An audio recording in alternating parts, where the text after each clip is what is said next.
Veliki pozdrav moji dragi gledatelji, moje ime je Mario, dobrodošli na YouTube kanal Aura Centra. U današnjoj temi ću vam govoriti o najučestalijim uzrocima same demencije. Njih ima jako puno i samih demencija se dijele u različitim vrstama kategorija.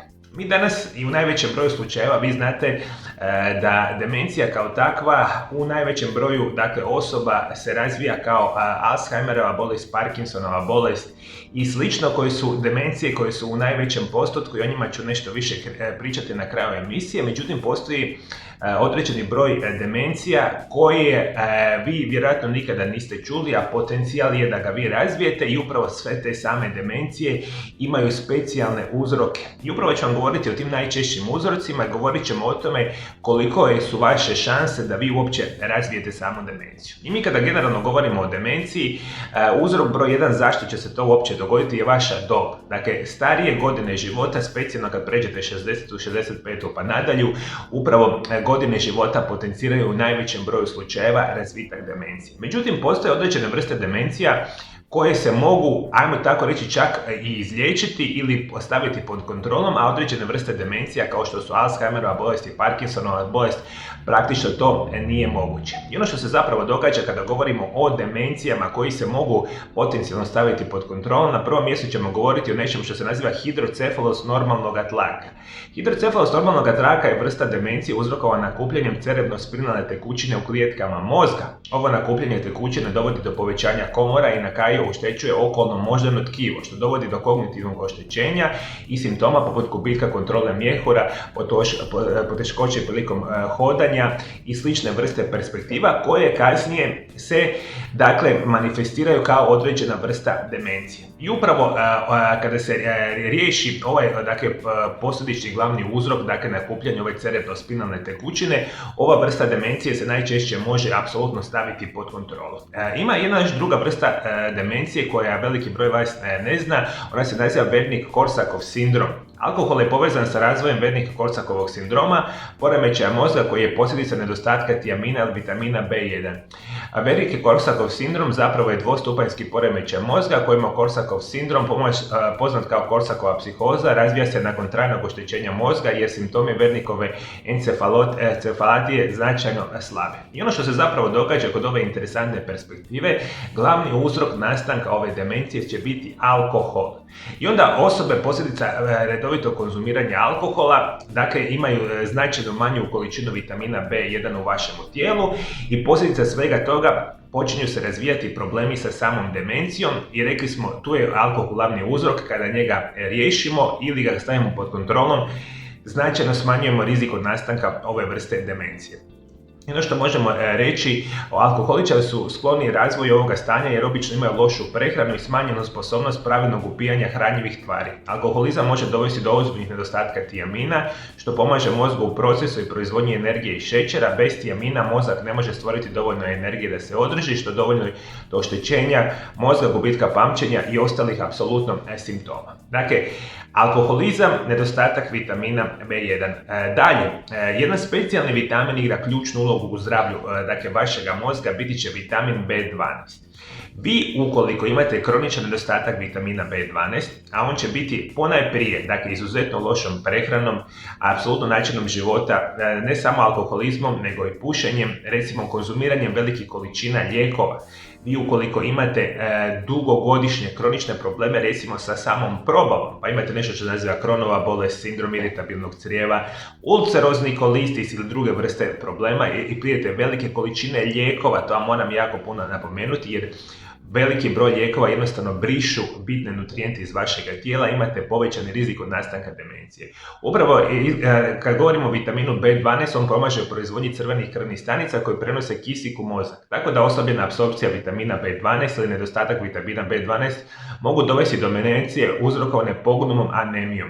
Ova vrsta demencije se očituje umorom, požutjelom kožom, otežanim disanjem i ono što je bitno za reći, takve vrste osoba mogu razviti demenciju. Postoje još određene vrste perspektiva kao što je nešto što mi nazivamo subduralni hematom, upravo posljedica nekakve ozljede ili slično, upravo sami subduralni hematom može potencirati demenciju. I još jedna interesantna situacija što veliki broj vas ne zna, Poremećaj funkcije štitnjače, odnosno bolesna štitnjača dugi vremenski period potencira nastanak dakle demencije. Upravo iz te perspektive razmišljamo kad štitnjača ne proizvodi dovoljno hormona, cjelokupno funkcioniranje tijela se smanjuje što može dovesti do demencije. Demencija povezana sa štitnjačom pogađa žene 5 puta češće nego muškaraca i to je ono jako bitno za reći i postoje određene vrste dakle situacija. Rekli smo specijalno kada uzimate određene vrste lijekova na duži vremenski period, oni mogu uzrokovati dakle samu demenciju,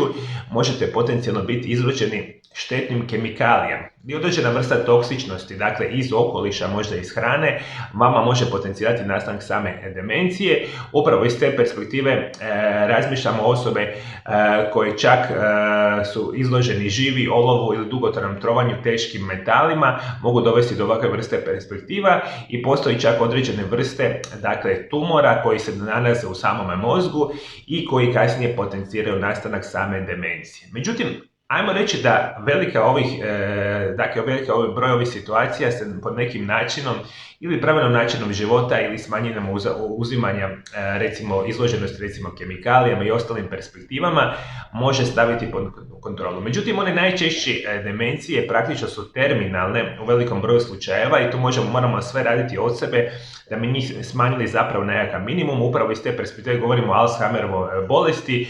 Ona je vodeći uzrok demencije, rezultat je smrti stanica u moždanoj tkori, području mozga odgovorno za pamćenje i spoznaju i abnormalni proteini za koje se pretpostavlja da su beta-amiloidi tvore lezije koje se nakupljaju u moždanoj kori dok ne poremete i unište okolne stanice. Ta beta-amiloidi i lezije mozga prisutni su dakle najčešće duži vremenski period, oni se manifestiraju, dakle počinje nažalost odumirati stanice vašega mozga i to ponajprije počinje se događati na onim centrima odgovornima za pamćenje, a onda se kasnije prebacuje na ostale vrste perspektiva, dakle funkcioniranja samoga mozga. I vi, ukoliko dobivate Alzheimerovu bolest, ima veliki broj razloga zašto se to zapravo događa, a nažalost veliki broj vas osoba to ima. Dakle, osim što smo rekli da starije godine života su potencijal velikog toga, apsolutno loša prehrana koja kasnije vama uzrokuje nastanak krvnih ugrušaka. Pa onda nešto što se naziva dijabetes tipa 2, pa onda govorimo o nečemu što se naziva visoki krvni tlak,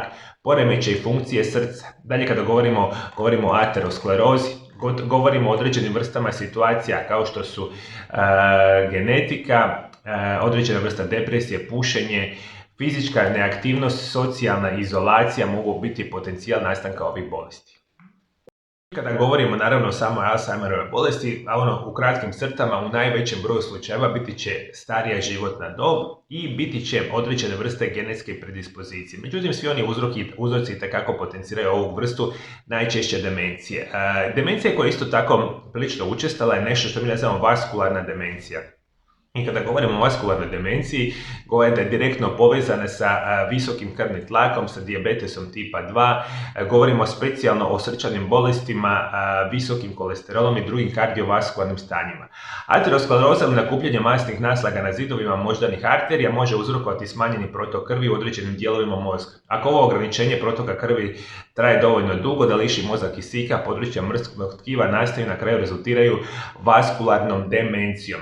Dakle, ova vrsta demencije se naziva vaskularna demencija i zadnje što ću vam reći, to će biti Parkinsonova bolest, isto određena vrsta demencije koju, nažalost, još znanstvene studije ne mogu reći 100% zašto se ona razvija, ali svi ovi potencijalni razlozi kao i ovih prethodnih bolesti i potencijalnih uzroka mogu biti dakle, u značajno velikom riziku osobe da razviju sami Parkinsonovu bolest. Ajde, molim vas, dakle, demencija kao takva i sve ove vrste oblici demencija u izuzetno velikom su porastu i biti će u još većem porastu sljedećih nekoliko desetljeća. Jer generalno mi kao društvo smo sve stariji i sve smo bolesniji i jedan od tih potencijala svega toga je nastanak demencije. Ajde, molim vas, vodite mi računa o ovome. Ovo su neke informacije koje sam želio naravno podijeliti sa vama. A svi moji dragi gledatelji preko društvenih mreža na mome Aura Centar YouTube kanalu imate nekoliko tisuća video zapisa koje sam namijenio svima vama iz perspektive poboljšavanja vašeg zdravlja na potpuno prirodan način. Sve što vi trebate ovdje dole ispod video zapisa, potpuno besplatno, da se pretplatite na moj kanal, kliknite na ikonu zvona i postati ćete dio jedne velike zajednice, moji dragi pratitelja, moji dragi gledatelja iz cijeloga svijeta, a ja kao i uvijek ću se potruditi vama dati ove slične zdravstvene informacije koje će poboljšati vaše zdravlje na potpuno prirodan način. Hvala još jednom što me pratite za druge teme. Lijep i ugodan pozdrav.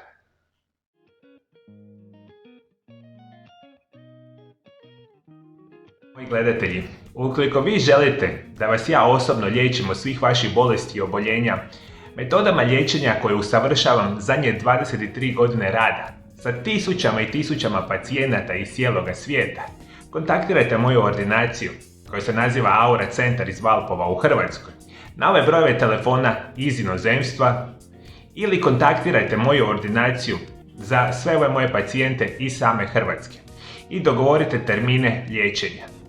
Moje metode uključuju najmodernije oblike fizikalne terapije i rehabilitacije u kombinaciji sa specijalnim metodama prirodnih liječenja.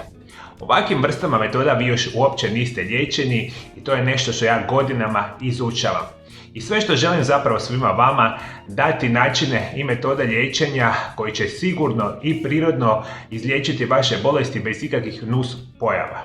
Dođite u moju ordinaciju i ja ću se drage volje potruditi i izliječiti sve vaše oboljenje na najbolji mogući način.